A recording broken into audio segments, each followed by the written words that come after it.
ఇవాళ ఇక్కడ ఉన్నటువంటి ప్రతి ఒక్కరికి కుటుంబాలు, పిల్లలు, బాధ్యతలు అన్నీ ఉన్నాయి.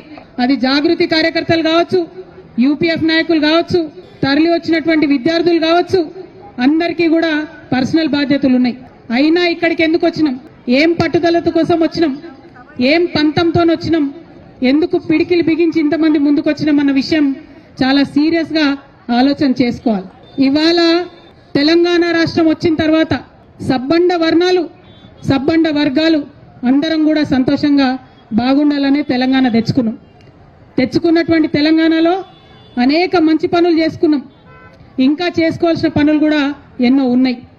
మరి ఆర్థికంగా, సామాజికంగా, రాజకీయంగా అన్ని వర్గాలు బాగున్నప్పుడే తెలంగాణ బాగుంటుందనేటటువంటి బలమైన విశ్వాసాన్ని కూడా మనందరం కలిగి ఉన్నాం. ఇక్కడ ఉన్న వాళ్ళు ఎవరు కూడా మామూలు మనుషులు కాదు, ఒక్కొక్కరు ఒక్కొక్క చిచ్చర పిడుగులు. ఎందుకంటే ఇక్కడ ఉన్న ప్రతి ఒక్కరు కూడా వేలాది మందిని కిందకెళ్లి ప్రభావితం చేయగలిగేటటువంటి నాయకులు, కార్యకర్తలే ఇక్కడ ఉన్నారు. మరి అలా ఏం పంతంతో ఇక్కడికి వచ్చినాం మనం? తెచ్చుకున్న తెలంగాణలో ప్రతి ఒక్కరికి రాజ్యాధికారంలో వాటా రావాలి, ప్రతి ఒక్కరికి ఆర్థిక అవకాశాలు రావాలి, ప్రతి ఒక్కరికి సమాజంలో గౌరవం దక్కాలి. సమాజంలో సగభాగం బీసీలు ఉన్నారు. మరి సగభాగం ఉన్నటువంటి బీసీలకు రాజకీయంగా సమ ప్రాధాన్యత దక్కాలనేటటువంటి ఉక్కు సంకల్పంతోనే ఇవాళ పిడికిలు బిగించి మనందరం ఇక్కడికి రావడం జరిగింది. గత కొన్ని నెలలుగా మనం ప్రభుత్వం వెంట పడుతున్నాం. మీరు కామారెడ్డి డిక్లరేషన్లో చెప్పినట్టుగా పాటించాలే, బీసీలకు న్యాయం చేయాలని కోరుతా ఉన్నాం. తెలంగాణ జాగృతి, యునైటెడ్ పూలే ఫ్రంట్ మన యొక్క ఉద్యమాల ఒత్తిడితోని ఇవాళ అసెంబ్లీలో 2 బిల్లులు పాస్ అయినాయి. సావిత్రిబాయి పూలే గారి జయంతిని అఫీషియల్ గా ఉమెన్స్ టీచర్స్ డేగా ప్రకటించారు. పూలే గారి విగ్రహాన్ని మనం అసెంబ్లీలో అడిగితే వాళ్ళు ట్యాంక్ బండ్ మీద పెడతామన్నారు. ఒక్కొక్కటి ముందడుగు పడుతున్నది. ఒక్కొక్కటిగా ప్రభుత్వాలను కదిలించగలుగుతా ఉన్నాం, వారి మెడలు వంచగలుగుతా ఉన్నాం. ఇప్పుడు చాలా బలీయమైనటువంటి ఆకాంక్ష మనందరికీ ఏందది?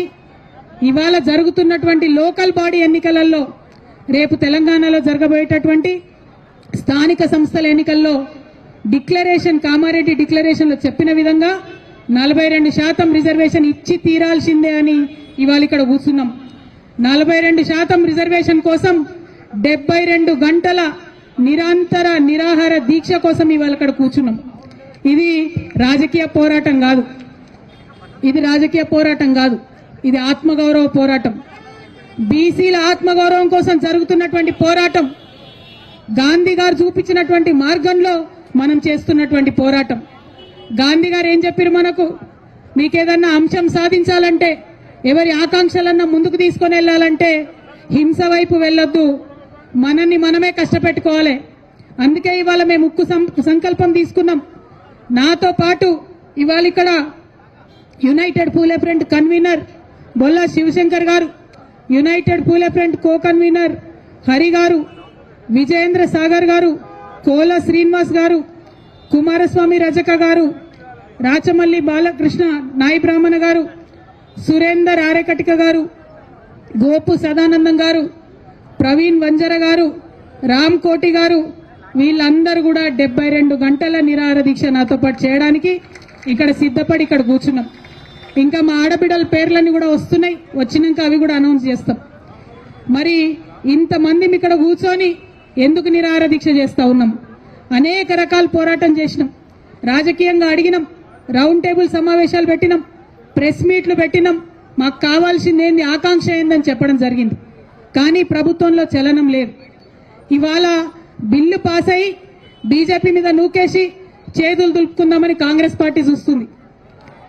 మాకు సంబంధం లేదు, ఇది రాష్ట్రానికి సంబంధించిన బిల్లని చేతులు దులుపుకుందామని బీజేపీ చూస్తుంది.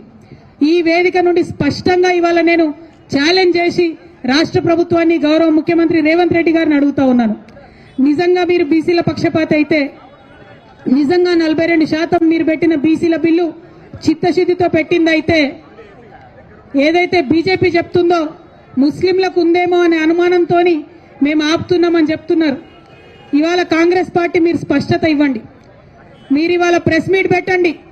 ఇక్కడ పెడతారా, ఢిల్లీలో పెడతారా, రాహుల్ గాంధీ గారిని పెట్టుకొని పెడతారా, సోనియా గాంధీ గారిని పెట్టుకొని పెడతారా, మాకు సంబంధం లేదు. ప్రెస్ మీట్ పెట్టి ఓపెన్ గా డిక్లేర్ చేయండి, ముస్లింలకు 10% రిజర్వేషన్ మేము సపరేట్ బిల్లు పెడతాం అసెంబ్లీలో అని చెప్పి డిక్లరేషన్ చేయండి. ఒక క్లారిటీ ఇవ్వండి.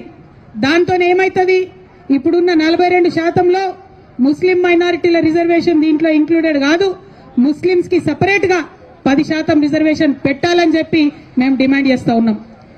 ఇక అప్పుడు బీజేపీ మీద ఉంటది బాధ్యత.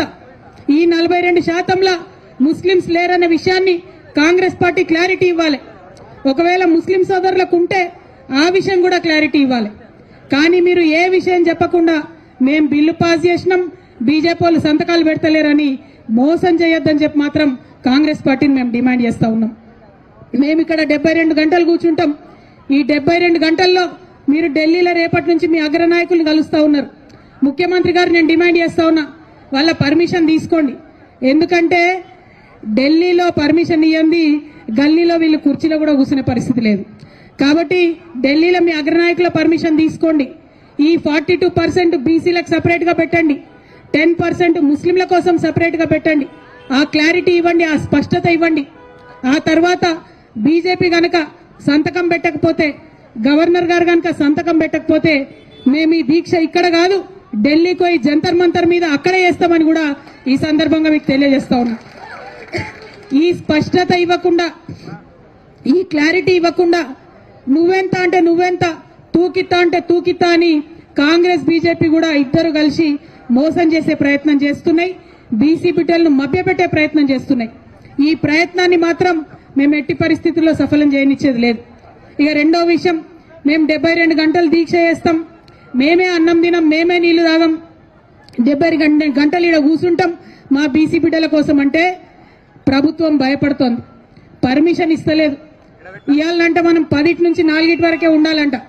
నేను డిమాండ్ చేస్తా ఉన్నా, ఆనాడు ఉమ్మడి ఆంధ్రప్రదేశ్ లోనే 48 గంటలు నిరంతర నిరాహార దీక్ష అంబేద్కర్ విగ్రహాన్ని అసెంబ్లీలో పెట్టడం కోసం చేసినాం. మీరు ఆంధ్రోల కన్నా పాపం అయిపోయినరా, ఆంధ్ర సర్కార్ కన్నా పాపం అయిపోయినరా మీరు? ఆనాడు ఉమ్మడి ఆంధ్రప్రదేశ్ లో సమైక్యాంధ్ర పాలకులు కూడా పర్మిషన్ ఇచ్చిండ్రు. ధర్నా చౌక్ ఓపెన్ చేసినా అని చెప్పి ఢిల్లీలో గప్పాలు కొడతారు మన ముఖ్యమంత్రి గారు, కానీ మాకు పర్మిషన్ ఇవ్వడానికి ఎందుకు భయపడతా ఉన్నారు? మేము ఇప్పుడు మళ్ళీ డిమాండ్ చేస్తున్నాం ప్రభుత్వాన్ని, మాకు 72 గంటల నిరంతర నిరాహార దీక్ష కోసం పర్మిషన్ ఇవ్వాలి. हम दिन में भी यहीं पे बैठेंगे, रात में भी यहीं पे बैठेंगे, लेकिन जिद नहीं छोड़ेंगे, पानी नहीं पिएंगे, खाना नहीं खाएंगे जब तक बीसी का बिल नहीं लाएंगे. మరి అందుకోసమే ప్రభుత్వాన్ని అడుగుతా ఉన్నాం, మీరు మంచి మాట కమాన ఇవ్వండి, లేకపోతే ఆల్టర్నేట్గా ఇవాళ 12కి మేము కోర్టుకు కూడా పోతున్నాం. న్యాయస్థానం అన్నా మా న్యాయమైనటువంటి ఆకాంక్షకు మద్దతుగా నిలబడుతుందని చెప్పి మనస్ఫూర్తిగా మేము నమ్ముతా ఉన్నాం. అంత దూరం తెచ్చుకోకండి, కోర్టు చేత మొట్టికాయలు తినకండి, ఇమీడియట్ గా పర్మిషన్ ఇవ్వండి అని ప్రభుత్వాన్ని డిమాండ్ చేస్తా ఉన్నా.